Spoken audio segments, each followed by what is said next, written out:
Hey, welcome to Guitar Knobs, the guitars, gear, noise, and nonsense podcast, hosted today by these knobs. Tony Dudzik, Pick Guardian. Jared Brandon Wound Pickups. Hey, that's me, Todd Novak. We are super duper happy that you are joining us for this episode of the Guitar Knobs podcast. Happy.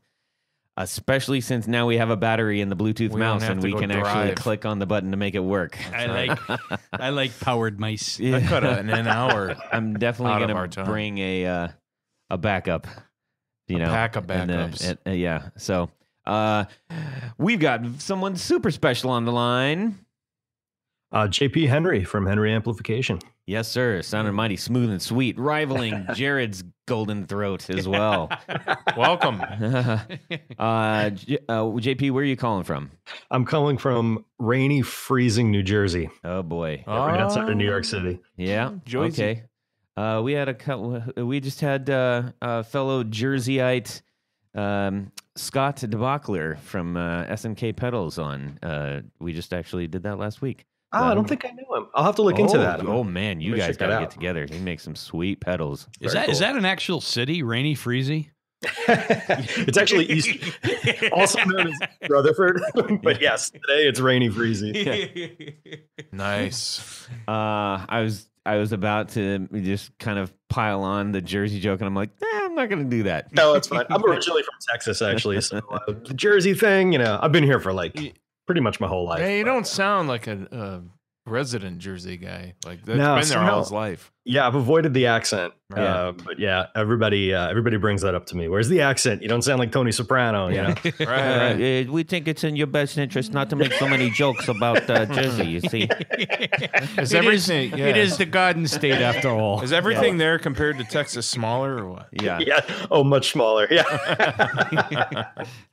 Let's see. Well, everything's smaller except the big sound of your amps, my man. So we're going to talk about that at length through the rest of the podcast.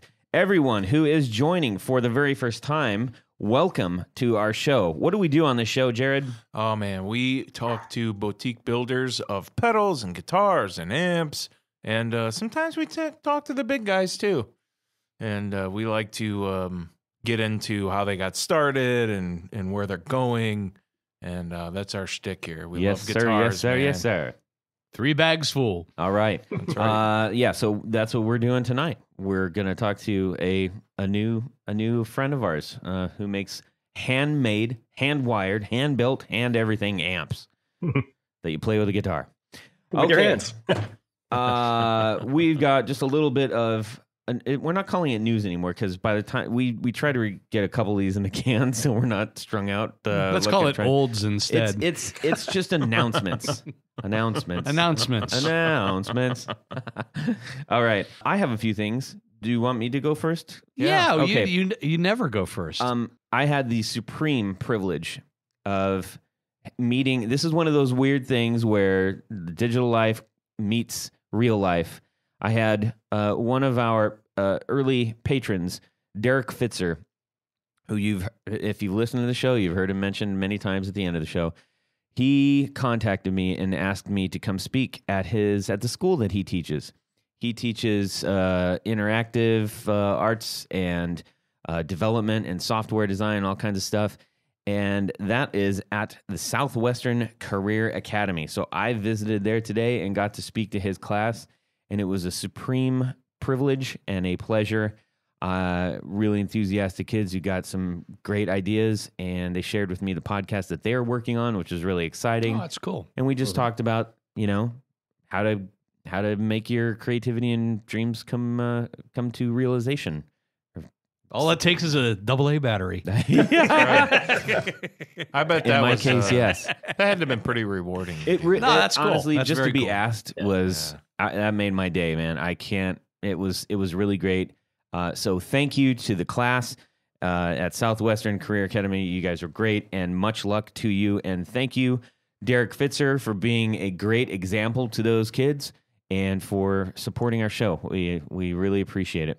Absolutely. I also want to point out that all of our previous episodes, so we've interviewed a lot of people this year, everybody, And we're going to probably go through a roll call towards the end of the year just to remind everybody and ourselves of what a great year it was. If you want to check out those older episodes, if you're like, what? I've already heard all the episodes on Spotify or iTunes. You have not. You have not. Where can you go to hear those, Tony? Well, you could go to the Guitar Knobs website. That is true. And stream them from there. Correctamundo. That's where I go. That's where you should go. So make sure you check out all of our older episodes. We reference a lot of people from past episodes, and don't go maybe not all the way back because those are a little rough. Start with like episode 12. Anyway, so I just wanted to bring that up. And anything from you dudes? Yeah, I don't have anything this week. Okay. Are we doing our what's in our We're just about to. Oh, Why okay. don't you just start that off? Tony, what's Okay. going on in your music world this week? Well, this week, this day, I scored, I think, a spectacular deal.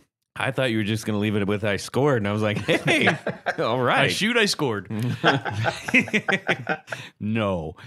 So anyhow, I've had kind of a hankering for a Vox guitar, either a Phantom or a Teardrop, like Brian Jones had. And so I was digging around a little bit, and there's a company out in Oregon called Phantom Guitar Works. And they've been making probably better than the original Phantom or Vox replicas. And I found one on Reverb at a very good price. The seller had just reduced it a little bit. It's in smoking good condition.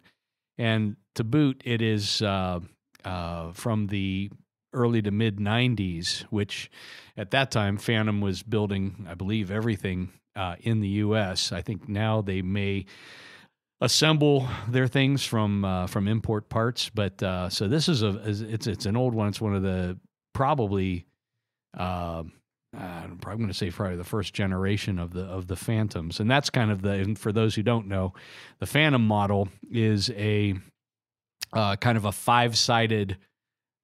It's a polygon. It's a polygon. It's a round. It's a rounded. It's a pentagon. It's like a but an offset pentagon. It's like an angled egg. Yeah, just more or less. Yeah. So I mean, this thing I got it for. I kind of feel it's about half of what it should have been. Yeah. Honestly, man, if they had a different headstock, I think they'd be much more successful. Well, that's the original. I know it's the original headstock, but that's the kind of thing that's like. But what's really cool about Phantom Guitar Works is they actually own the trademarks for all of the original Vox body shapes and headstock they shapes. They beat Mike Robinson from cool. Eastwood to that, I guess. Yeah, I mean, he just makes a couple of changes. But, yeah. But anyhow, so yeah, it's I'm really excited to get it. It's supposed to be here on Thursday, a couple of days from now, and you might have to sell that to me so I can paint it black and put a gold pickguard on it. That would be sweet. I guess not. No. Oh, No, none for you. Heartbeat. So that's what's going on in my music work week. Sweet. How about let's hear from JP? Let's see. This week, I did a little guitar safarying with a friend of mine the other day, just yesterday, actually. Today's Tuesday. Yeah. So Monday afternoon, we went to Retro Fret Guitars in Brooklyn. Oh, yeah. And I tried a Fender Electric 12, a 1966 Oh, man. Electric 12. Yeah. And I loved it. I'm going to have to hunt a little more to find one. It was more of a condition. I mean, it was a fair price. It's just, it was a little beat up. So, if it had been maybe in mint condition, I would have, I might have figured out a way to pull the trigger on it because it was really nice. The beat up ones are the best ones. It was, I think if the price reflected it, Yeah. It Oh, kind I of gotcha. like if I felt like I gotcha. was, but it's a great store. I don't want to make them sound like it's overpriced or anything because it's not at all. That very, very cool store. And Yeah. they have a great talk about the Voxes. They had a whole bunch. They had a Vox 12-string Phantom, Yep. I think, and a couple others hanging on the wall too. Very cool. Yeah. Those are, what I found, because I've made quite a few pick guards for Phantoms now. And those guards shrink more than any guard that I've ever worked on before. So I have people actually send me bodies, and there's two versions. There's the UK version, which are all pretty good. The pickups are really good, and then there's the Italian versions that aren't as good and not as well made. So all full pickups. yeah, you have to be careful on some of the vintage stuff. But also, if you go to my website, you can. I actually made a 12-string Fender 12 replica. Oh, nice. That's actually I'll have to check that the out. second one that I did, and it's it's slightly different, but it's actually in a lot of ways a little more. Is that the one with the droopy banana? That's the droopy banana. Oh, the headstock? Yeah. It That's a reminds great me. way to describe it. It reminds me of the popsicle that Alex is taking a lick on at the in Clockwork Orange at the disco. Wow. That's so much more accurate than the hockey stick that everybody calls it. That's fantastic. Yeah, Willie, well, my brothers. Yes. Cool. Nice. All right. So J-Rod, what you got? All right, well, so I tried out those Strymon pedals a while back that our good friend let us borrow for a little bit.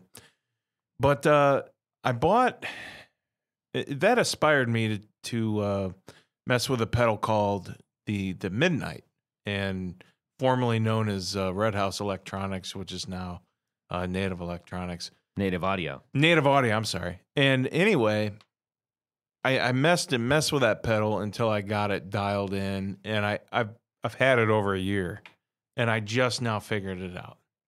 So I thought that was kind of funny. I know, right? I mean, when you buy a pedal, the first thing you do is mess with it until you figure it out. Well, I just finally did that, and the thing is fantastic. Yeah. I got the sound I want out of it. I kind of like it better than the big giant Mutron biphase that I have. The only difference is the biphase actually can do true stereo. However, that Red House Native Audio. You have the old one, so it's okay to call it a Red House. I guess. I don't know. We'll let Mike be the judge of that. But anyway, I got that to sound. Bro, it's Native Audio, bro. Yeah, bro. Yeah, bro. You're coming back here too, bro. Anyway, yeah, man. So I finally figured that thing out. It sounds really great. And another thing I wanted to just kind of mention is, I don't know, for all you guys out there that have, or gals, have several guitars, you always end up just kind of getting that one out of the case, and you always go to one of those the most, right? Well, I've been noticing, I do. Okay. I've been noticing getting out my 79 Les Paul Custom. That's just, it's a natural color, but it's just kind of orange and wore through other places where the maple neck's showing through. That's like my favorite guitar. Nice. It's like, it's certainly not the best one I own, because I've got more that are, worth more or what other people would much more, prefer over.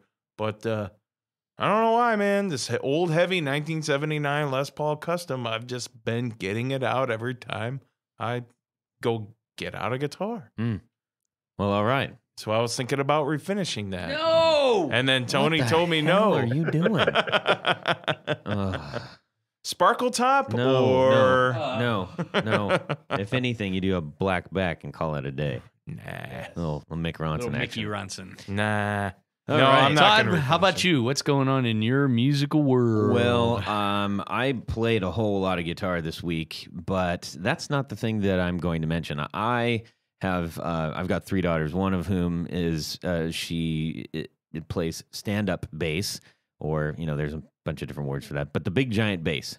And she just joined band at school, and really quickly, I think she's like, Dad, how about that electric bass you have up there? I got a bass we call Stinky.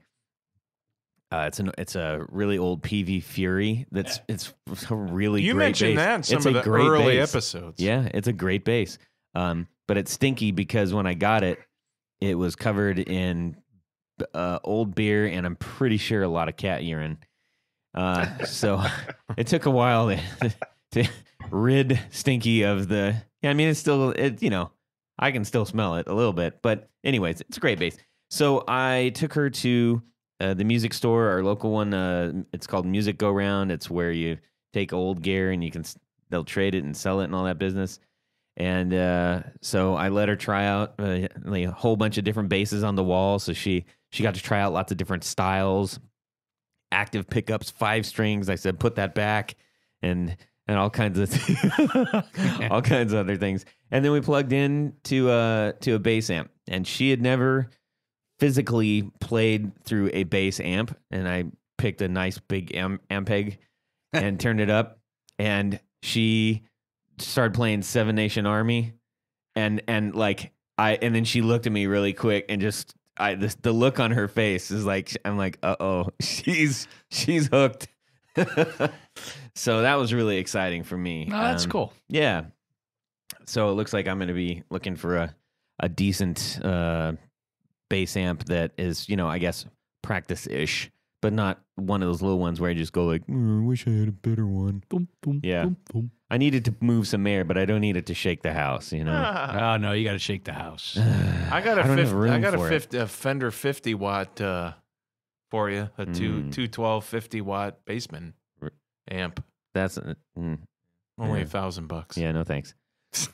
What are those? All right. The Fender Rumbles are pretty good for not a lot of Yeah, scratch, they're yeah. I think 100 watt Fender Yeah, Rumbles they or might something like that. Yeah, I think they have like a 12 and a 15 one, so Yeah. the wattage is probably a little different. I'm pretty sure I'm kind of just gonna wait till like an old PV comes up, because man, those things they still sound good. They're indestructible, Yes. and and they're relatively cheap. So first amp, I don't need to go gonzo on. Anyhow, so that's what's going on. Let's talk about some pedals real quick. 1, 2, 1, 2, 3. 4 on the floor. All right, JP, let us have your 4 on the floor. My 4 on the floor. I was thinking about this earlier today, and if I could only have 4 pedals with me for a gig, I would go. 2 of them would be Analog Man. There'd be a Prince of Tone and a Sunface. So let's start with the Prince of Tone first. Sure. Mm-hmm. Okay, Prince of Tone. That's up there in the echelon of pedal lore. Tell us all about that. Well, it's one half of the revered King of Tone, which I've thought about putting my name on the wait list for, but the Prince, I don't think I need the 2 in 1 box like the King of Tone does. So picked up a Prince of Tone, and it just works so well with almost any guitar and amp that I use it with. So if I'm playing a gig and I don't know what the back line's going to be, if I can't bring one of my own amps, it just does what I need it to do for everything from a lighter rhythm type of overdrive to like a full-on lead sustain. I guess that's why so many people like the King of Tone, so they could set each one a little different. But for my purposes, the Prince of Tone and having a couple other choice things before and after it kind of cover all that ground. Did you buy that secondhand, or was it brand new? That was brand new. I got that directly from Mike. So that must have been pretty exciting. Oh yeah, big time. That was I got the tip that you had to check his website on a certain day of the week to get them in stock. Mm-hmm. I think it was like a Wednesday or something. And if you order it wrong, he goes, "No pedal for you." Right, exactly. That's right. No pedal for you. No, come back for 1 year. That's right. Yep. Nice. So I got it the first time I tried. It was like 8 p.m. and I figured, I had just remembered to check the site, and went on there and tried to add it to my cart, and it went through. So definitely got pretty excited about that. Oh, to be a builder with that problem. Seriously. Oh boy. Well, I'd love to get him on the show. If you put in a good word for me, you know what I'm saying? Well, I don't know him that well, but he's big on the interwebs all the time. Yeah. Big on Instagram and Facebook, I think. So. Yeah. Mhm. All right. Well, that's quite a big one to start off with. What do you have next? Well, I would say the Sunface Fuzz is, I pretty much always have it with me. And I guess mine's a medium to higher gain. I don't remember the actual transistor that's in it offhand. I like exactual. That's a great word. Exactual. I'm going to use that. I make up words all the time, man. Me too. I could probably print my own dictionary by the end of the year. But Yeah, it's just a cool fuzz. It works particularly well with my Strat, which I play. My pretty much like you're talking about your 79 Les Paul being, or someone was, I forget which one of you. Jared, gotcha. My Strat's a Mexican road worn Strat that I kind of picked up on a whim and replaced the bridge, replaced the pickups.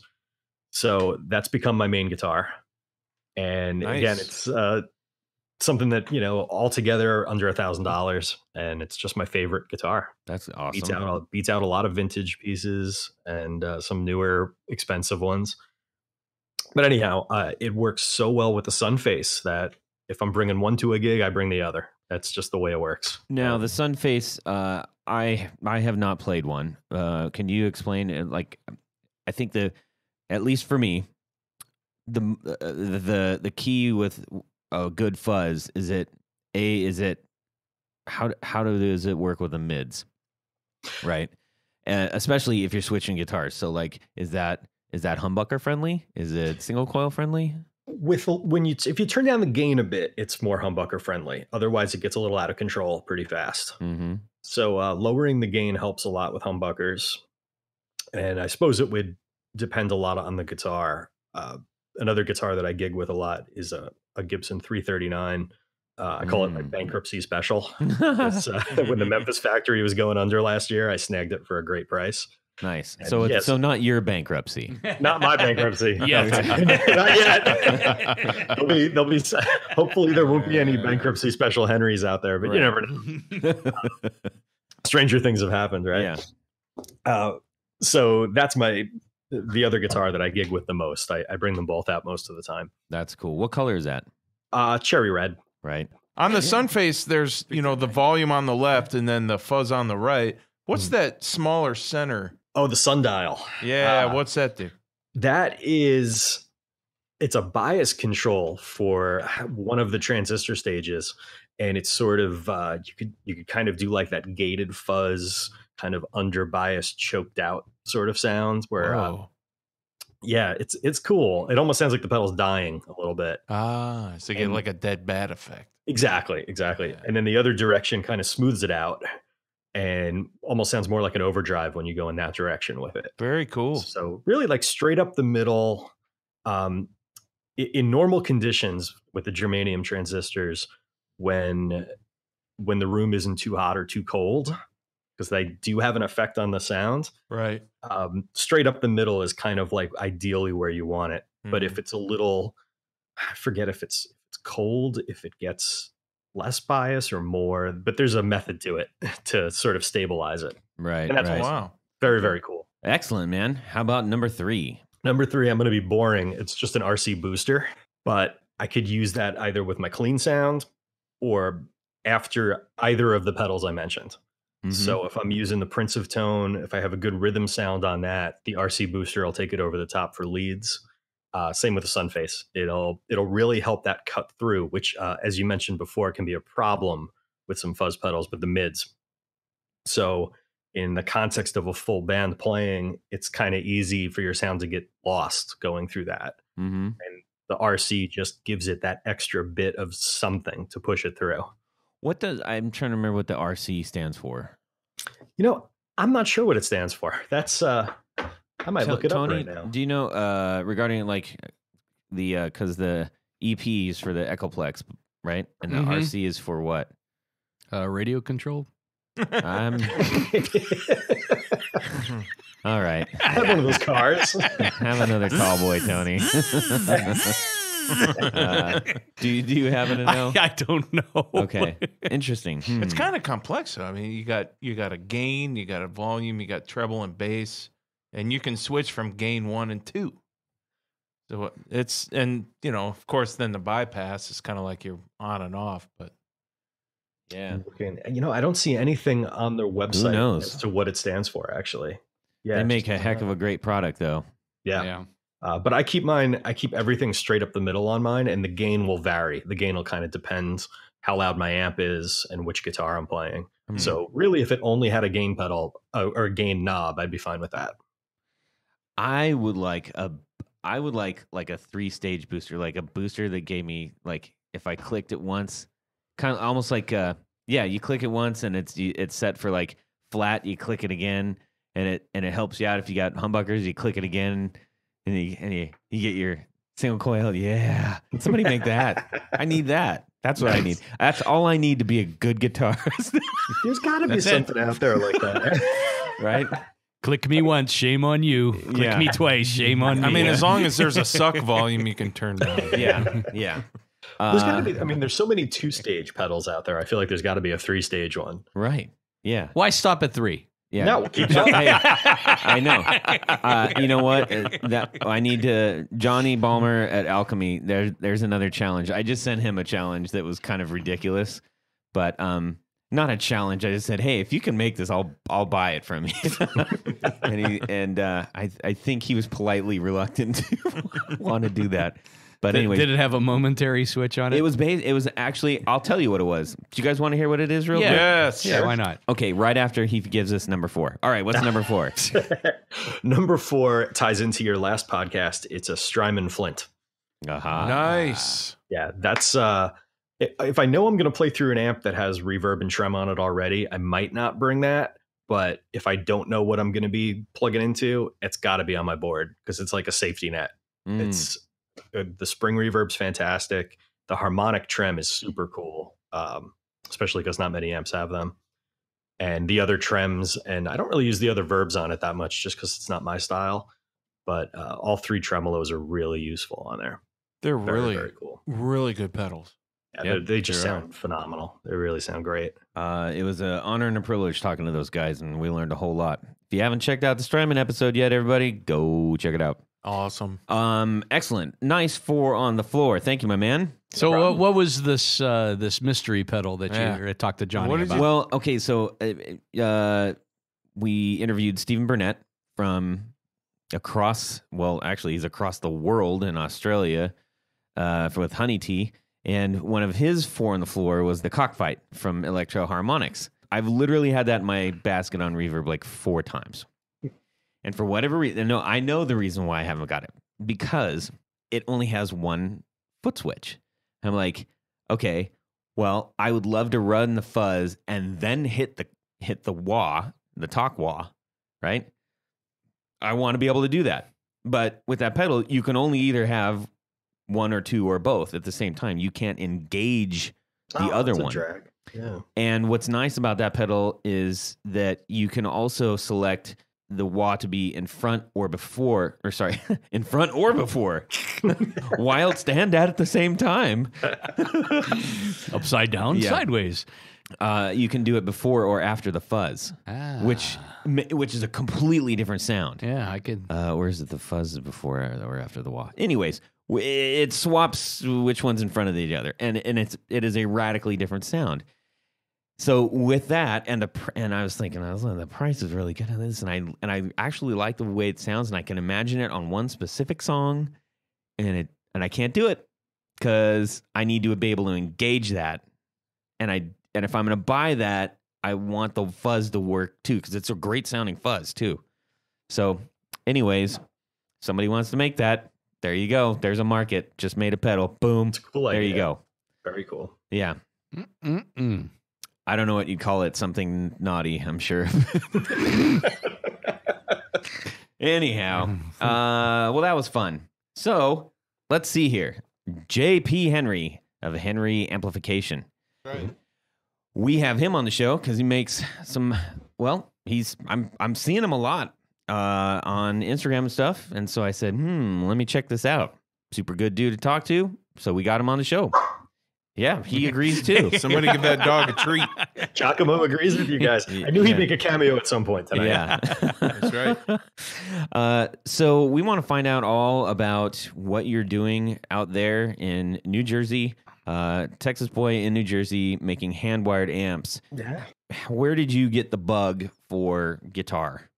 For guitar, I definitely got that from my father when I was about 12.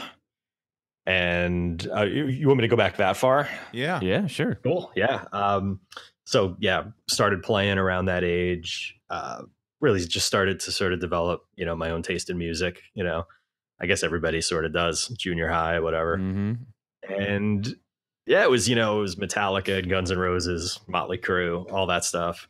And my dad really got me into Clapton, which nowadays I think I'm over it now. Not over Clapton, but over the stigma of admitting that I am such a huge Clapton fan, because I was for a while it was like not cool to be like, yeah, Clapton's 90s Clapton wasn't Right. so awesome. Exactly. But that's what it was. The Dorothy Hamill haircut and everything. Yeah. It was when he was all messed up back in the 70s. That's the good stuff. That's the good, right?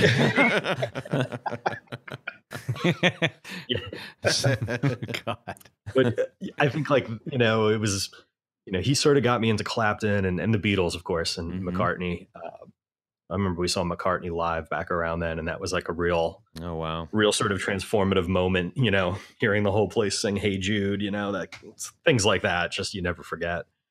So that's definitely what got the ball rolling. What was your first guitar? I guess it was I have my father's 66 Telly. Oh, geez. And I guess that was really the first guitar I ever played, which makes me sound super spoiled, but it was there. And, that and like an Ibanez acoustic that was laying around the house. So, well, let's stick with the Telly. How about that? Still got the Telly. I don't know what happened to the Ibanez, but I still got the Telly. What's, is that just a natural? It's like a blonde finish. Yeah. Blonde, Nice. like pick guard, maple cap neck, which at that time they were doing more rosewood fingerboards. Yeah, I was going to say. So to get a 66 maple cap is kind of rare. So, Wow. yeah, it really needs a refret, but I don't want to have that done. I think I'm just going to keep it. It's a fretless wonder, and I'm just going to leave it that way at this point. Wow, that's fun. That's really cool. He was a single owner on that? Yeah, single owner. Nice. Got it. He did have a Strat before that, and I think he traded the Strat for the Telly. He's a wise man. Telly brand anyway. What year was the Strat? Do you remember? Would he remember? Do you remember? It was older. It was like a 63 or 4. Oh, boy. So that would have been worth a lot more. Yeah. Just do the transition there. That you're talking like 10 grand more in today's value. Yeah. But what can you do? Yeah. Well, geez. So the next progression is usually people abandon guitar, or they say, I'm going to make a band with my friends. Yeah, that happened. Yeah, okay. Well, I guess in a way I abandoned the Fender because I got a BC Rich Mockingbird as my second guitar. Yeah. My first official guitar, right? A little Mick Mars influence there, just totally. a little bit. Like the bright red, I guess it was transparent red. Yeah. And it was a fancy one. It was like a neck through. But again, in the early 90s, they weren't really going for much. Now Right. I think those old BC Riches actually have some value on the vintage market. Mm-hmm. But at the time, I wouldn't say they were giving them away. I mean, I had to work like a whole summer to buy it, but yeah, that was my guitar. I didn't want to see I wanted nothing to do with old Fenders at that point.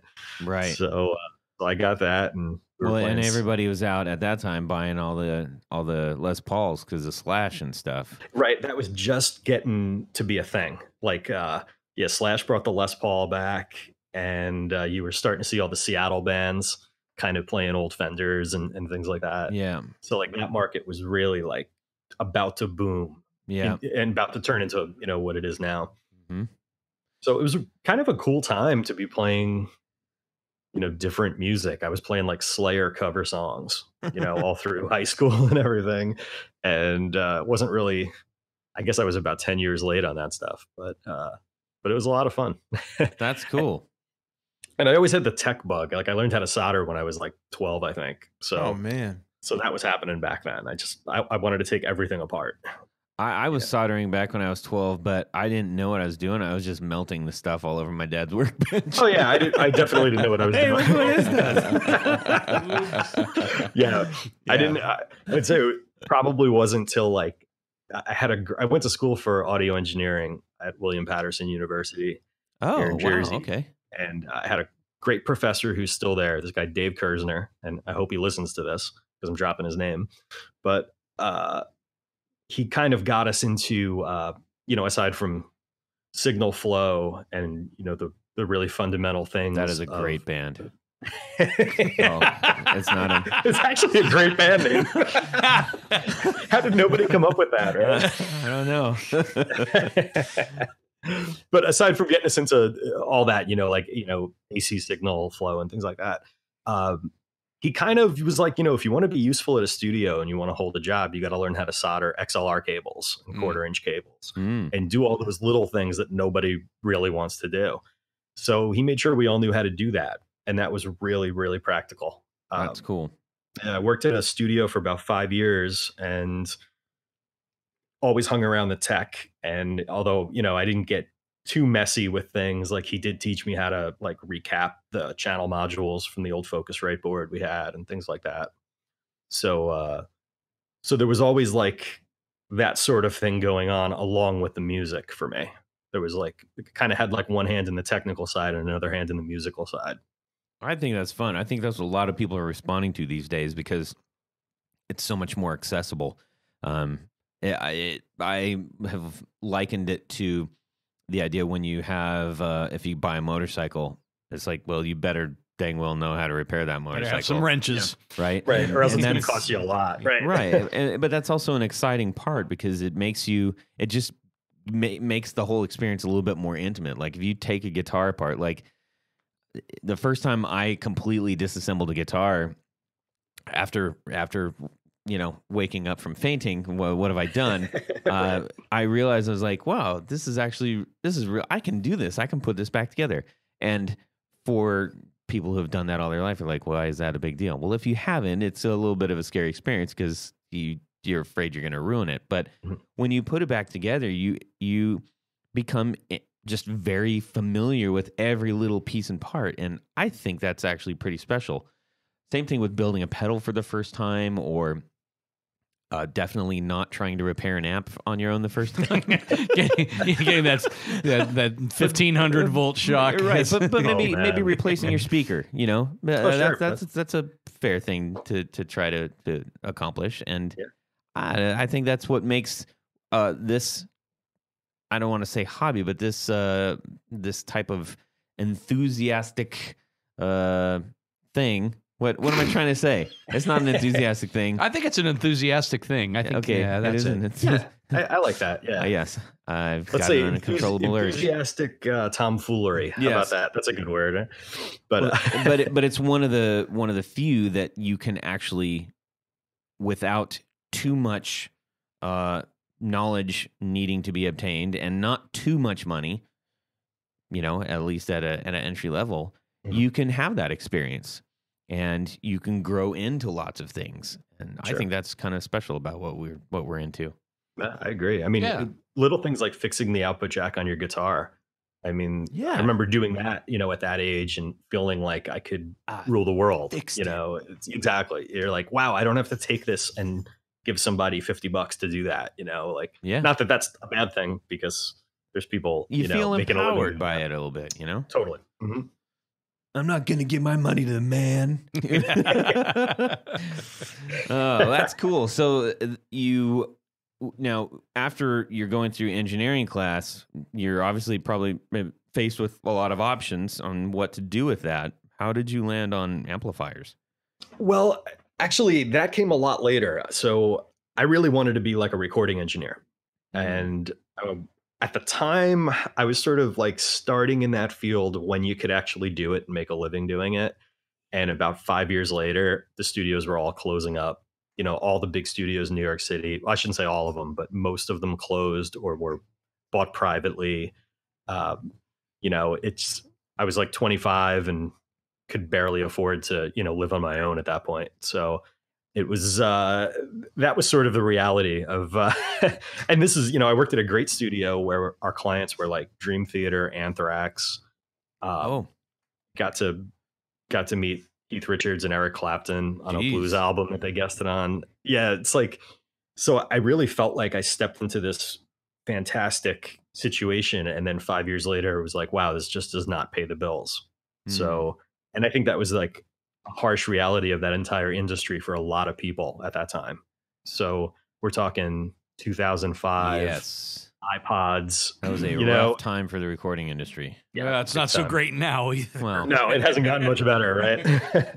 But that was really when it all crashed. It kind of, I got in it, I guess, late 90s. And at that point in time, all of our projects were still being done to 2-inch analog tape. Pro Tools, we had it, but it wasn't what it became yet. And I'd say about 2-3 years later, everything was being done on Pro Tools. And then about 2 years after that, everybody had Pro Tools at home. Yep. And we're doing it then. So, I put together a small garage studio to work with local bands and try to do some of that. But to sustain that long term, I mean, I'm sure some guys were able to turn that into something bigger, but it just became too much of a struggle, after a few years. It's weird because I've been around. I've written songs and played guitar for many, many years, and the whole idea of recording in my home, recording myself as a guitar player. Okay, yeah, I can probably do that. Recording it is one thing, mastering it is another, mixing it is another. It's like the idea of you can do all of that it's there and it's attainable, but man, you actually need a lot more skills than just the equipment. And I think that's where a lot of people fall down big time. Absolutely. And it's like everybody could kind of hang their shingle and say, hey, I have a recording studio. And it's like, yeah, but do you have the experience doing those things? Like I never had any mastering experience, but people would want me to, kind of faux master their album, after I mixed it. And I never felt good doing that. I always tried to convince them to go to a real mastering engineer. Right. But some people are like, well, you just make it louder, that's all they do. I'm like, no, it's totally not all they do. It's you're paying for a lot more than that. But well, let's touch on that really quick. We don't get into recording much, and I'm not going to go down the rabbit hole of like, let's learn all about recording 101, like maybe on another episode. But if you can give us, so you've got recording, you got the mixing, you got the mastering, right? At least, and that's just to get to the point where you can actually go get this made, right? So can you give us just a quick elevator rundown for what each of those stages are? Because I think people really don't know. Sure. Well, the recording stage, and depending on the type of band you are, could be recorded as live with everyone playing together in a room, or isolated with headphones, or you could sort of like used to call it building the house. You lay the foundation, drums and bass or whatever, right? Overdub on top of that, guitars. For us, it was pretty much all guitars, but some, could have keyboards there or whatever. Mm-hmm. And then usually vocals would kind of come last or sit on top of everything else. I guess if it's an instrumental project, you have some leads. It's kind of a standard rock scenario. Sure. Then the mixing stage is when you take all those tracks and you blend them together and try to make it sound like a live performance. Mm-hmm. Or if it was a live performance, then you still try to sort of fit everything into its little frequency range. And that's, and so you record and then you send the band home and then you mix. Yeah, mix. Sometimes the artists really want to be there for the mixing. As a mix engineer at the time, I don't know if I still am, but I guess once you do something enough, you always wear the hat, right? So as a mix engineer, I preferred to work alone and then get notes from the artist afterwards. Right. So here, give this a listen. Let me know what you think. Right. And, they might say 90% of it's great, but here's a few little changes. And then you go back and make the changes and everyone's happy. So for reference, anybody that's seen like when they do retrospectives on albums or like when VH1 was doing that behind the music, sometimes you can still find those. Actually, I think they exist on YouTube. You can see those old ones. That was a great show. They were great. Yeah. When you see the guy at the big board and he's like, okay, so now I'm going to bring in so-and-so on drums and like, oh, and here's this. And so that's when they're doing the mixing and leveling everything out to make it sound rounded out and complete. Yeah. And those shows, I guess they're kind of like deconstructing it, right? Right. Those shows to give you like little bits and pieces. But yeah, all those elements are basically blended together across the spectrum. Right. Between the left and right panning and the frequency range and everything, to sort of like create like this final piece of art, right. And then you got the mastering. And then mastering. Yep. And mastering originally was there to make sure that your mix wouldn't, or think of the right way to phrase this. Back when they used to cut vinyl on like a lathe, different frequencies, especially bass frequencies, could actually like, they weren't able to transfer it to the vinyl. Like it would cause a problem in the actual disc itself. Tony's making lots of gestures about the grooves. The grooves go too deep. His big finger as a needle. Exactly. The groove's too deep. so mastering was originally, at least the way it was taught to me, it was originally created to sort of prevent that from happening, to make sure that your final product was going to transfer properly to vinyl so that people could listen to it and not have any issues with the needle skipping or anything like that from too much bass. But modern mastering, I guess digital mastering, so you're not talking necessarily about transferring it to vinyl. That's just loud. People just want it loud. Yeah. Loud with, ideally loud with as little distortion as possible, and not the kind of distortion that you want from a pedal or an amp, but like sort of like a frequency distortion that isn't always obvious, but on like a really good sound system might show itself. And so mastering's really to prevent that. It's like, get as much volume as possible. And this, there's this whole thing about the loudness wars that really started, I guess, in like the early 2000s. And everybody wanted their album to be louder than the album that came out the week before it.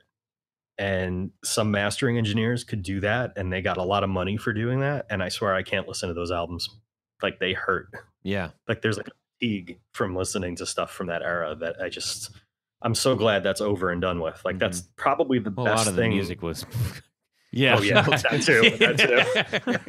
Yeah, there was that. Yeah, definitely. Yeah, good. Well, hey, I really appreciate you going through that, especially as not a layman, but as a professional recording engineer. That's it's very helpful to talk about it, actually. Yeah. It kind of takes me back. So now you're gone from the booth, and now what? Well, I would say that being a guitarist, recording guitar was always my favorite part of being in the studio. And it sort of helped me to realize what amps worked better than others in those environments. And what, sometimes, you plug in something sounds great in the store, but you stick a microphone in front of it and it's not translating, or the opposite, or it sounds great in the studio, mic'd up close, but when you're playing through it live, it might not really work. So I did a lot of trial and error with different guitarists that I was recording, and with myself as well. And I think that really translated into what I'm doing now with these amps. Like, I'll get into how I started doing amps, but I think learning how to learning how to reach that result with the components inside the amp was like mind blowing for me the first time I started to get my head wrapped around it. So seeing like what I could do inside an amp to manipulate things to give me those results, and then seeing why some amps work and some amps don't in that situation. Can you talk about that just a little bit? You don't have to go into like mega depth about it. But just, I guess, when you say why some amps work in the studio and why they don't, what would some scenarios be? I would say the biggest one is that the majority of amplifiers are pushing way too much low end information, like low frequency information. That's just unnecessary in a guitar. It's it's like real subharmonic stuff that's making the entire amp. If you think of the amp like an instrument in and of itself, you're making the amp work a lot harder to push that. Right. And if you sort of trim it at certain places along the line, you get a much more usable range of output from it. Mm-hmm. And then when you get into the mix and the mastering, that's where you're going to get that that desired fullness from that signal. Because like when you're playing in your home and you're just in the upper mids and trebles, it just doesn't sound. It's not awesome sounding. You want that bottom end, you know. But that's only if you're by yourself and you don't have a bass and you don't have all the other stuff, you know. Oh yeah, we used to get, you know, people would come into the studio, and I'm talking professional musicians. I mean, kids as well, but also the pros, and they'd come in with, you know, these, you know, like dual rectifier, you know, half stacks, and they'd crank them up. And the amount of, like, when you're standing in front of it and you're getting all this low frequency energy, it feels great. You know, you feel like you're shaking the entire, well, you are shaking the entire house at that point. It feels like rock and roll. Yeah, that's rock and roll. So, yeah, I mean, I don't mean to single out Mesa Boogie, but like, you know, a Marshall half stack, same difference, right? Sure. Like you're getting that same thing, but you don't need it. And, you know, you're miking it up and then you're filtering out like everything below 120 hertz. And which is just, at that point, that's rumble, that's mud. Like there is, on like a heavy distorted guitar, there's not much music happening that low, but yet the amp is like working so hard to put that out that if you could like sort of like trim the fat earlier in the process, I've found the results to just be a lot more pleasing to my ears as both a player and somebody listening with some recording experience. I think that's kind of like the same thing when people are, when we're talking about guitar signal and stuff, and we're talking about, you know, making sure, you know, we got the mid-range present. It's the whole fuzz pedal, or maybe even more classically, like a muff pie problem.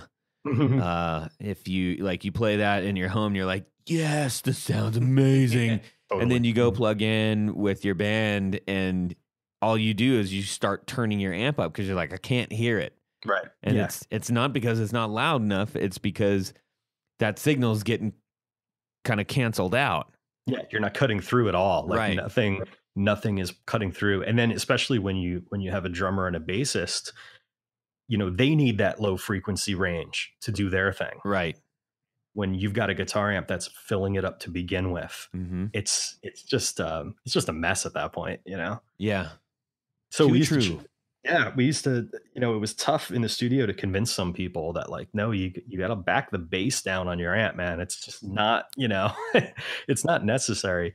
But, you know, like I said, it's rock and roll. Some people just want to feel that, you know, or they spend a lot of money on something and they want to use it anyway. So, you know, you kind of have to deal with the egos a little bit. Sure. You know? Interesting. Okay. So, now let's get to the precipice of you building amps. So that just started out, the original one I did, I sort of had a fear, although I was always playing around with electronics, I had a fear of high voltage. I had given myself a little bit of a shock when I was younger, and you know, I kind of stayed away from that. I dealt with a lot of like, you know, I built pedals for a little while just for my friends, you know, nothing crazy.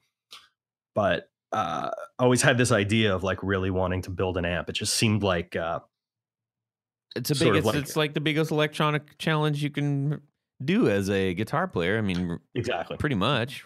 Yeah, I mean, I just had that idea of like, I've owned some great amps, you know, I want to build one someday. And I was doing a blog for a little while, just for fun. And did my girlfriend give me the idea, or did I kind of come up with it? I don't know. I think you came up with it.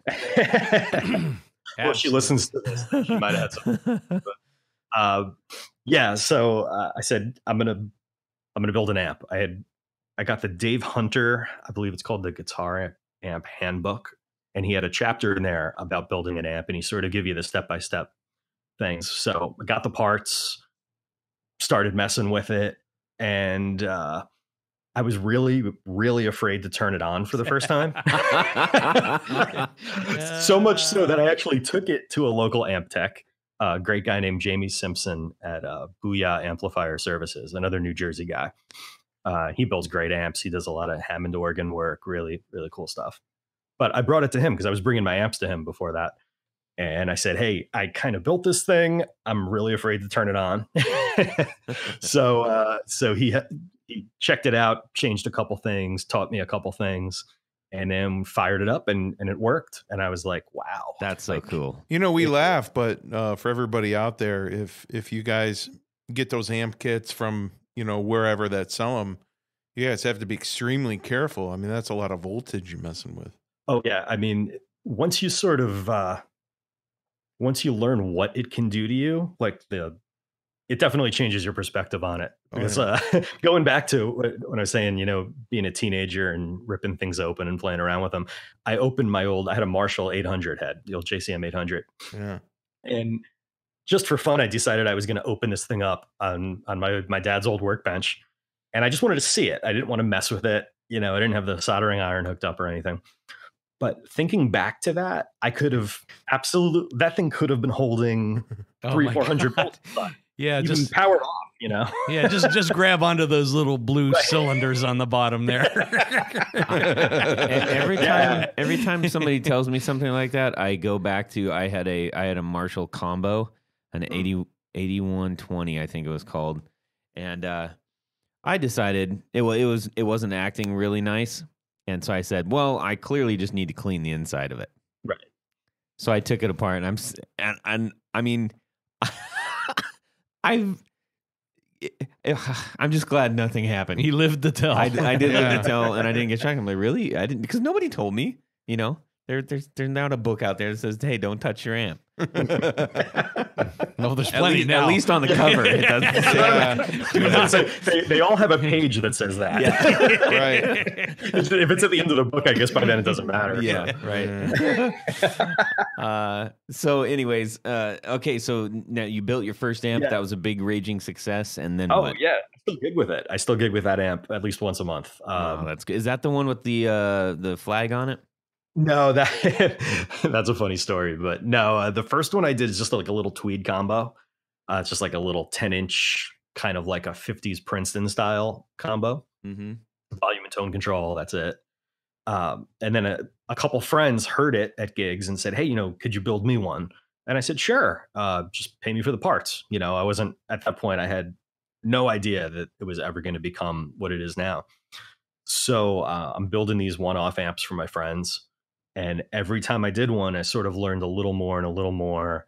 And then I had a Princeton Reverb reissue that I hadn't really been playing much. And I said, you know what? I'm going to open this thing up and basically gut it and rebuild it to like 1965 specs, because the reissues are not 65 spec. I don't care what they say. Right. You know, I don't care what number they put on them. They sound good. Don't get me wrong, but they make them a little different now. So so I gutted it, and it probably took me about a month to do that, you know, just in my spare time. But that was a big one, because that was like learning about reverb, tremolo, things that I hadn't dealt with yet. Mm-hmm. Really, really fun. So then I just started rebuilding anything I get my hands on. I got like a 68 Bandmaster head from someone that wasn't working. Fixed that up, turned it around, you know, just really started getting into that aspect of it. And then it was like I kind of started to build some things that were a little more unique, and got away from the, you know, the clones and the kits and the copies, and started like experimenting with circuits to say like, okay, Fender was doing this in the 50s. You know, where could we take it from here? You know, where could we improve on some things? I know that's like sacrilege to say to some people, because they don't think those amps can be made better. But I mean, anybody that made amps after that basically did that. Yeah, absolutely. I mean, that's what Marshall did. Yeah, that's Marshall took the Fender Bassman. Yeah. Is there anything that sticks out that would be obvious that you had in mind that you wanted to change from those circuits? I just wasn't. There were some aspects of like the tweed circuits. There was like a decay to the note that a lot of them have that like I didn't like. And I was like, what's causing that? And how could I smooth that out? How could I make that better? Mm-hmm. So that was something I went for right away. And then it was, you know, like the Fender, like the reverb that they use, you know, it sounds great, but it takes up a lot of real estate in the amp. It uses 1.5 tubes. I said, well, you know, could we accomplish the same result with one tube? You know, could we trim it down a little bit, make it less of a I really didn't want to build anything with reverb for like the first year I was doing this because it was a pain. It was like it was annoying. It was cost more money. And they make good reverb pedals. I was just going to say that. Yeah. And when you bump the amp, it doesn't sound like lightning. That's, it's funny. I just built an amp for someone with reverb, and I played a gig with, it was a good friend of mine who I play with a lot. And he just tried to move it back a few inches at the gig, and the lightning and thunder came out of it. Yep. we had a good laugh because neither of us had heard that in a long time. Oh, so that was fun. It was like, whoa, I forgot they do that. I know. It scares the crap out of you at first. You're like, what is that? What is it? Whoa. Yep. Then you reach for the volume and you're like, no, you actually have to turn the reverb down. That's right. It's still coming out of the amp, Still pouring through loud and clear. It's like my first instinct didn't work. Right. But that's a good story, and that's a great way to get to where I'm at now in the company, because a good friend of mine, a guitarist named Matt Knapp, who bought one of my first amps. I think he has like number 3 that I ever built, and then came up to me a couple months ago and said, hey, I heard this really cool Vox amp on the Doug and Pat show. Are you guys familiar with that? They're like YouTube podcast. Yeah, my pickups are actually on one of their episodes. Oh, cool. I'm gonna have to look for that. Awesome. So they do this episode with a Vox AC10 SRT, which was like, we're gonna do a whole history lesson on it in one of our demos. But this amp was like briefly made by Vox in like 1965. Totally different than anything else in their lineup at the time. Used EL84s, but other than that, it bared no resemblance to any other Vox amp. And it just sounds great. It's like this really cool hybrid of like American and British sounds. So my friends, he sent me the video. He said, do you think you could build me one? Because I can't find one for sale anywhere. And I said, well, I'll try.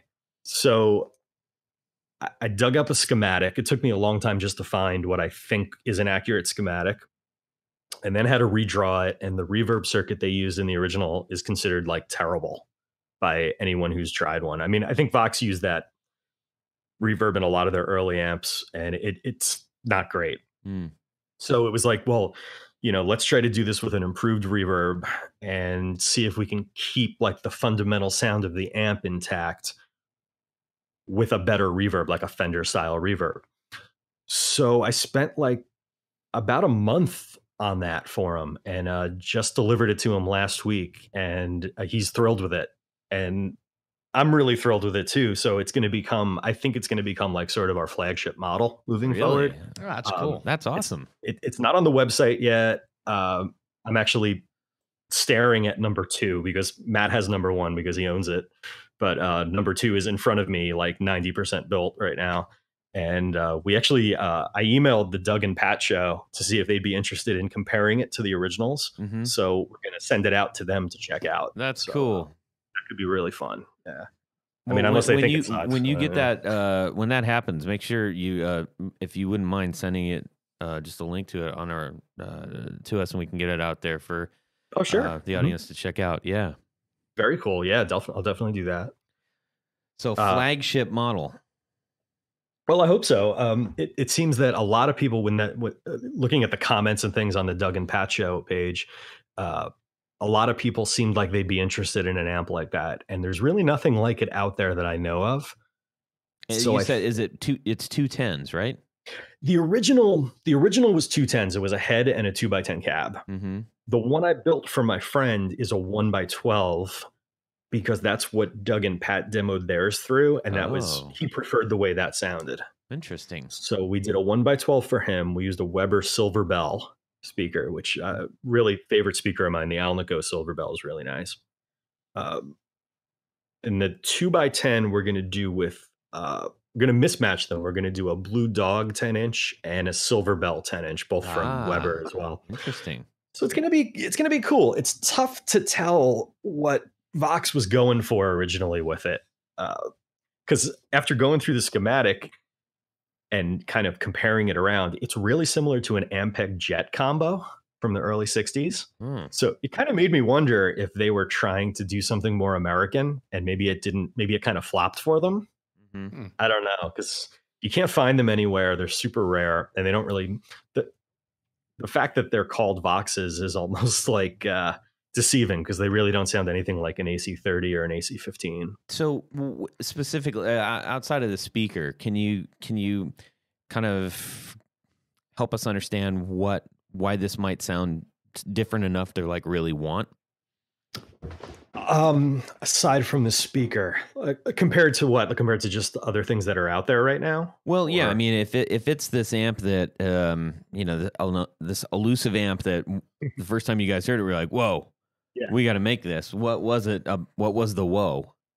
I would say it was really like that combination of tones from like what you're used to from an American amp and what you're used to from a British amp, and then they sort of like meet somewhere in the middle of the Atlantic, I guess. That's cool.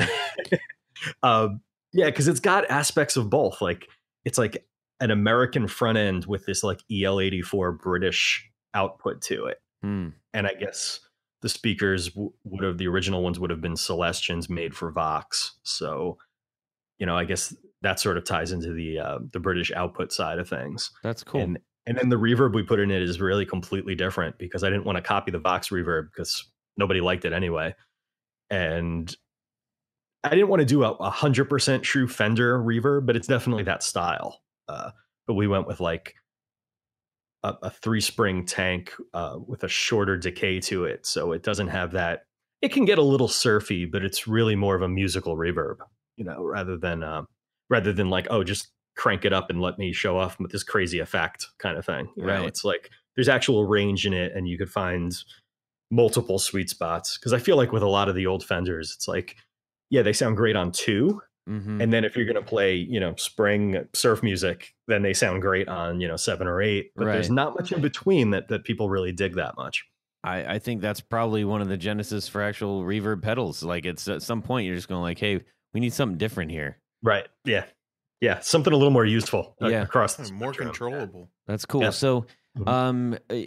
your style of amp, for those who are not familiar with, the particular way that you've designed amps, how can you give us a little bit of color on what you're doing that sort of makes it very Henry? Well, I would say some of those things that I go for in it, like we were talking about before, like smoothing out some of the aspects that Tweed amps have, Mhm. that was really like one of the first things I got into was, let's make a Tweed more useful. Let's make a Tweed that could do really nice clean tones and then blend into a natural overdrive without being harsh. Mm. And that was big. That led to the 20T So and the 40T. you're taming the models. treble a little bit. Yeah, definitely smoothing it out a little bit. Okay. Yeah, because I feel like some of those, and a lot of that had to do with the speakers used back in the 50s. There's people that love those old Jensens, and then there's Mhm. people that can't wait to get rid of them. Right. So I could see why people love them, but I like something that holds up a little more, something a little firmer. Right. Um, And then one thing that I noticed about yours, you're taking some fun liberties with the actual aesthetics of it as well. I was yeah. going to ask about that too. Like what inspired you to use, like the tooled leather and the wood panel and burning the, the volume, tone, what have you, right into. I mean, I think that's great. Thanks, man. I appreciate that. And also, could I get a pair of matching cowboy boots Tweed I cowboy don't know how boots. comfy. with No the promises tooled as to how leather? comfy they'd be. Yeah. Do you want volume controls on them Yeah. too, or Yeah, why not? Burn them in. I don't see really anything like it. I think it looks awesome. Thanks, man. I really appreciate that. It was, again, looking for something different. I didn't want to, the first few amps I built were just Tweed covered. I said, there's a million of these out there. I need to do something a little different. I was kind of trying out some different things. I tried like a black Western Tolex, and it was cool, but the brown looks way better in my opinion. Mm. The brown kind of shows the texture better. The Mhm. black, from the distance, the black just looks like a black, Tolex amp. Right. but the brown, even from the, like I'm looking at one from across the room right now, and you can still see the detail in it. That's cool. And when we combine that with the wicker grill, well, not all of them have wicker, but the ones that do, I think that combination really looks cool. Now, if you do buy one of JP's amps with the leather tooling on it, right? Then you got to go to Tone Snob and get a leather tooled pedal board with matching tooled leather case. Oh, cool! I gotta check this out. That would be awesome. You gotta get a leather, just a full set, like leather tool tool telly. Place. Yeah, I might have to reach out and do a little. See if we could do a package deal or something. Oh, that'd be sweet. Yeah, that could be fun. Well, you know, tooled boots. I did a just for a friend of mine. I put a tooled leather pick guard on his telly.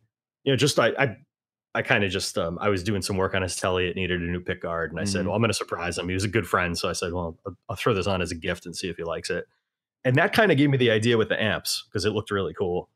And I wear like paisley shirts all the time, but I didn't want to go for like a crazy loud paisley Tolex on the amp. Like I've seen some guys do it, but I didn't really. I thought that would be a little too niche, and I thought the brown might be like something that like the old school guys could get into, the Austin crowd, the Nashville crowd, right? Well as, you know, kind of a modern thing, you know. Well, so you're gonna need to do a tracksuit one because you're in Jersey now. So we'll do the soprano version. That would be amazing. I love it. If you do. And now I'm picturing it. Yeah, right. Cracking me up. Boy, that's fantastic. We'll put a little stallion on it too. A little horse. Right. Yeah, or just the horse's head. Be wicked. Yeah. Boy, don't hate me, everybody. We love you guys out there. It's okay to hate him. Tony said that, not me. Don't come to my house. His name's Tony. He's gonna fit in good around here anyway. So You got a problem with that? Yeah. Well, cool, man. I'm really excited that we got to hear your story and you know, talk about a lot of the stuff around your, you know, obviously you make amps, but you know, getting to talk about all the things around it as well.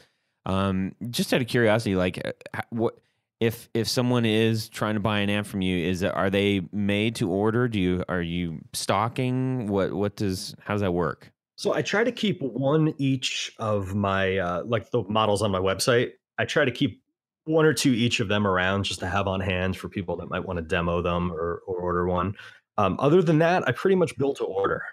I try to keep enough parts inventory that I could put one together like within a week for someone if they want. Right. Unless it's like a real custom request, which I say like my business is about 50-50 between the stock models on the site and then just people that say, hey, I want an amp with Fender cleans and, you know, like a switchable distortion or something. And I'm, you know, I'll figure something out. And that's rad.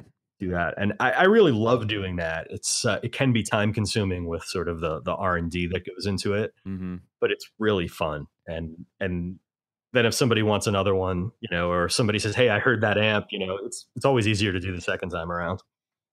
Excellent. So that's actually getting back to the control panels. That's how I got into doing that because I needed something that was customizable. And because I could order, you know, stock ones by the dozen, but then people would say, oh, well, instead of tremolo, could I have, you know, full EQ?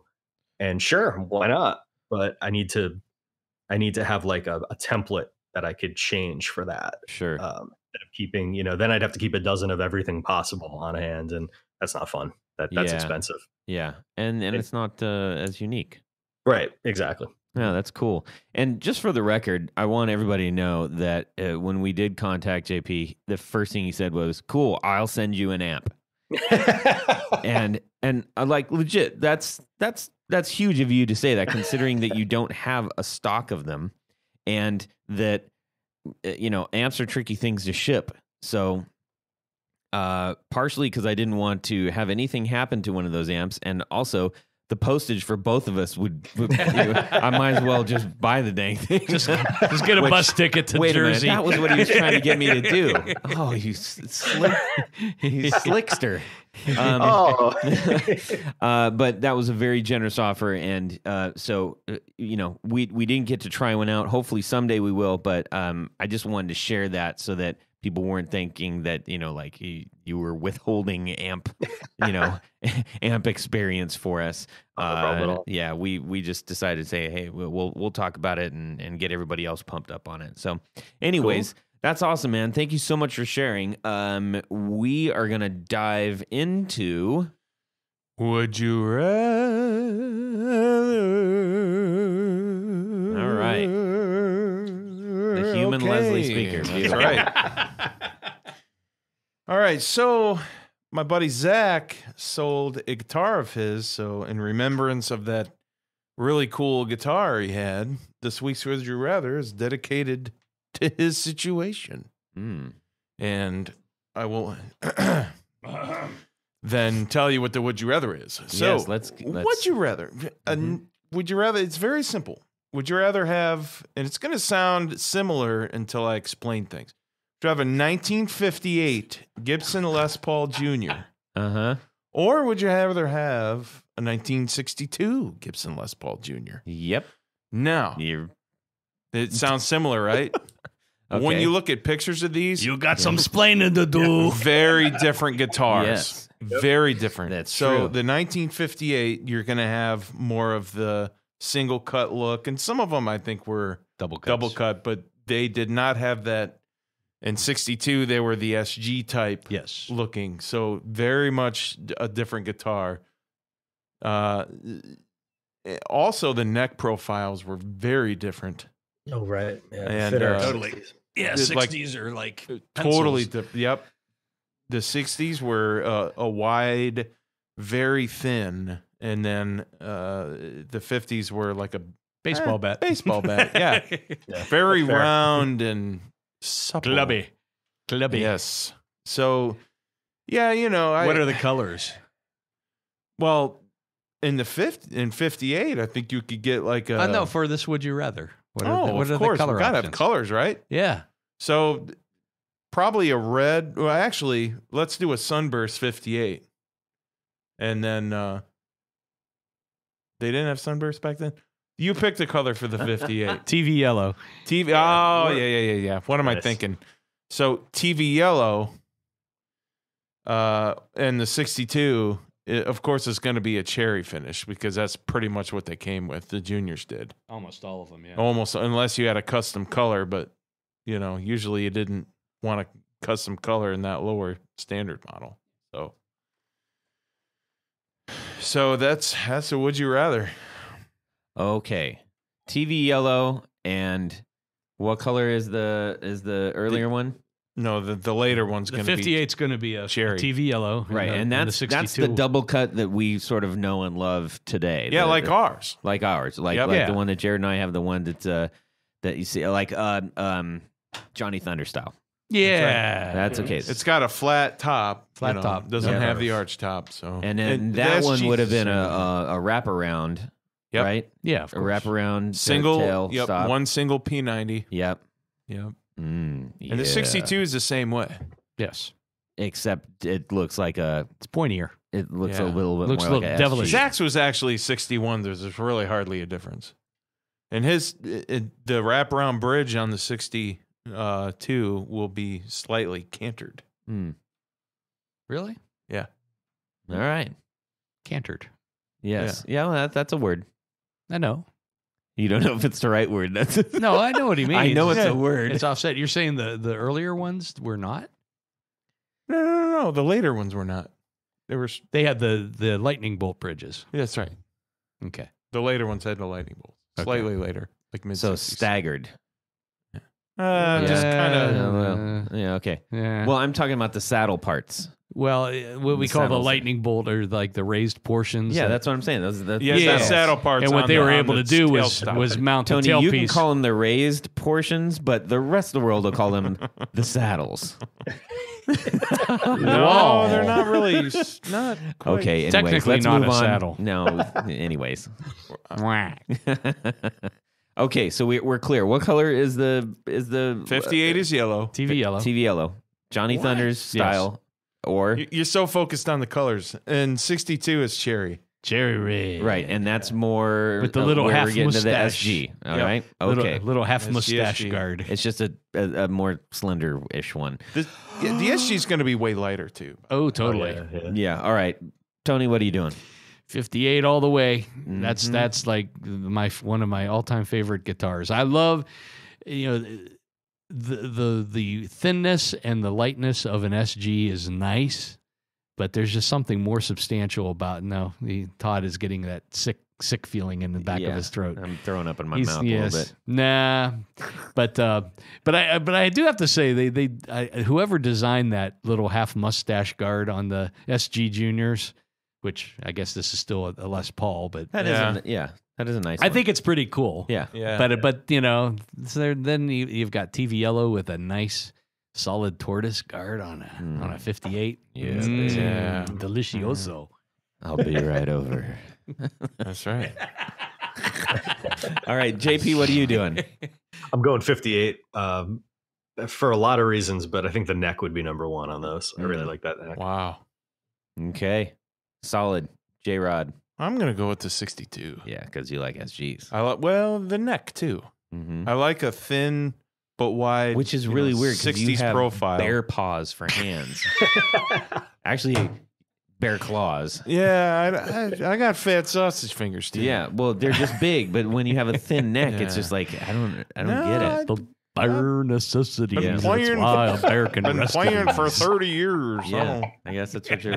I love it, man. All right. I love that feel. I'm doing 58 all Nobody the asked dang you. way. I don't. Yeah. To the 58. point where I had to get one that wasn't a 58 because I liked it so much. Yeah. So, Zach sold his 61 Gibson Les Paul Jr. SG style to a pretty cool dude. And then he's out to get a 58. I think that's what he really wants. Now, correct me if I'm wrong, but which I probably am. I often am. Those early quote unquote SGs, the ones that we're talking about, the juniors, right? Yeah. Did those come in was it? A lot of times you'll see them now, and they're almost teal looking. Like You can get a that'll custom be- color. That would be later. back That's then. Pelham blue. That's Pelham blue. Pelham, yeah. well, but I Yeah. mean the discolored ones because I know they re-released in Pelham. Were they Pelham back then? Not until the mid 60s. Okay, Yeah. okay. I've seen a couple that kind of have it look like a discolored Pelham, Yeah, they turn green. The lacquer turns yellow, Yeah. which makes the blue green. but that was on a Beautiful later guitars. year. But because they were Slightly. still that That'll be like slimmer body. 65, 66. Not to the full SG stage yet. No, that's full SG. Is it? So here's the story. So by the late 50s, Right. Les Paul either became unhappy with the program that Gibson had with him, and then they, without consulting him, Gibson rolled out this new body style, the SG, what we call the SG style Right. today. Solid guitar. But that was that was the new. that was Les the Paul new style. Les Paul. And Right, the first yeah. couple of years, they were technically Les Paul And it says models. Les Paul on the, The truck truck covers, guide. yeah. Yeah, and then I think through I don't know if there was any legal action or whatever, but Les Paul decided He didn't like him. He didn't like them. He said they were too sharp and he didn't like the way they played. Yeah. But Me neither. me neither. They- You're just like Les Paul. Just like him. They still make them today, and they still sell them. Yeah. Yeah, so that's kind of beyond the first 1 or 2 years of the SG body shape. They were then referred to as SGs. So the year that we're talking about before they became 62 would SGs, still be called a Les Paul. Yeah. okay, and that went from years That was 61 and 62, probably. and they only ever made them in cherry red. White. They made White. the custom in white. Okay. Yeah. Yeah, because you see some pictures of Les Paul with playing a 3 pickup Yep. SG. and Yeah, that was a in custom white. color. That Okay. was a custom. Gotcha. All right. Always learn something new here on the show. Uh-huh. Oh man, so many awesome things. Let's see here. Tony, Why don't we thank a couple real quick? Yeah, at this time of the show, we like to spend a little time thanking some very special people. That's right. And we call them our executive producers. Mm-hmm. And to become an executive producer, you have to go over to patreon.com and become a patron. Now, there are a couple of different levels for no matter what your budget is. But the beauty... Oh, Todd's falling asleep. The beauty of being the toppest is toppest? Yes, toppest? the most high. The most high. Oh. The highest of the high. Yes. The executive producer level is... Well, you get to have your name written on the thing, or read on the thing. Oh, wow. written on the thing. Well, he blew it. You have your name written down, and then we read it on the thing. There you go. So there's at every level there's various things like T-shirts and stickers Barefoot and buttons and stickers and all kinds picks of stuff. Who and are the all people? kinds of stuff. And stuff. But when you're an executive producer, you're somebody special. Yes. Well, and aside from just helping our show so very much. Helping us survive. So I got the pen pointed at me. That means it's time to read the list. Mm-hmm. So let's read from newest to oldest. Sounds good. Does that sound good to you? Okay, let's do it. Ken Sayers, Corey Nigro, Doug Gann, Brad Partridge, Michael Van Zant, Doug Christ, Zach J. Wright, Gary Goodman, and Son Brackett. Woohoo! Howdy. Howdy do. Darren Gregory, Robert Marfleet, John Anglin, Chris Kearney, Sean S. Oliver Gonzalez, John Daly, Robin Smith, Pete Marshall, Carlos Mancha, Matt Brammer, David Wolfson, Martin Cliff, and our original executive producer, Tom Barrett. Tom Barazin. Yes, man. sir. Thank you, everyone, for helping us out. We could really use some new ones. If you've been thinking about it, just start out if everybody who's listening just did the $1. I can't even 10%. We're not begging you. or No. If anything. 10% of the people that Well, no, listen, let's just say everybody because Let's then, just say everybody. If everybody just did just the single $1 thing. hey man, I everybody's can't even doing it. Everybody is doing it. express how much it would help. And honestly, that's $12. It's That's it. $12 not for a much. full year of hearing our show. That's right. And if you just go to the 5, it's less than a crappy used pedal. That's right. Or a cup of coffee. Several cups of coffee. Anyways, your help is appreciated and much thankful for. We are thankful for it. Wow. All right, JP, help us get out of here. Where can people find you on the internet?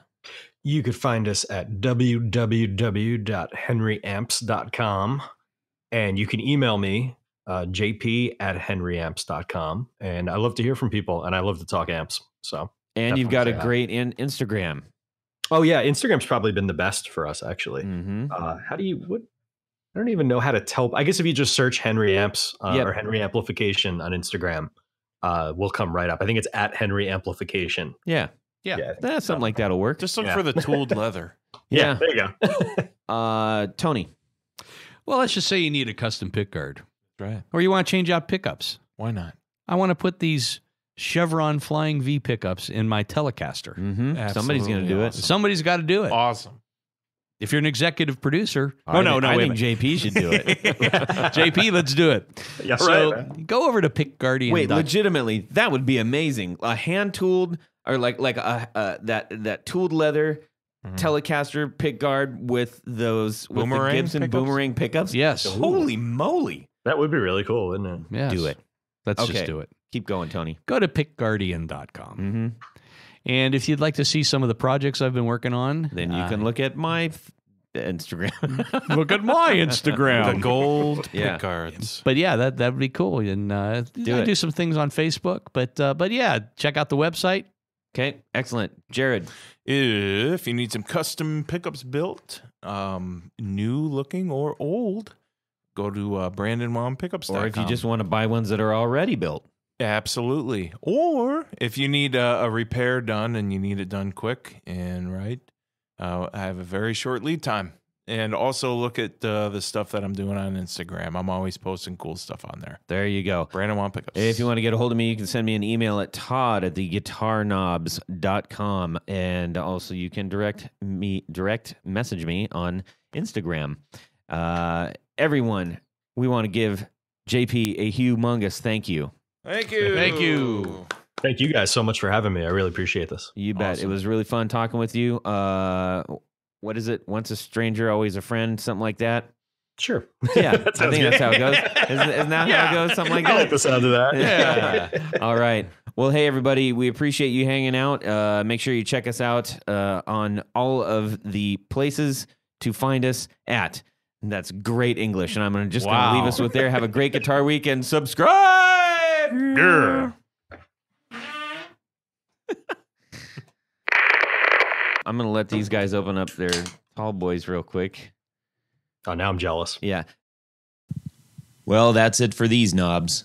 Please visit our Patreon page at patreon.com/theguitarknobs. Visit our website at theguitarknobs.com for all of our past episodes, 4 on the Floor blog, and other good stuff. You can connect with us on social too at our Facebook page and share your gear and stories on our Facebook group. Also, be sure to check out our Instagram at Guitar Knobs.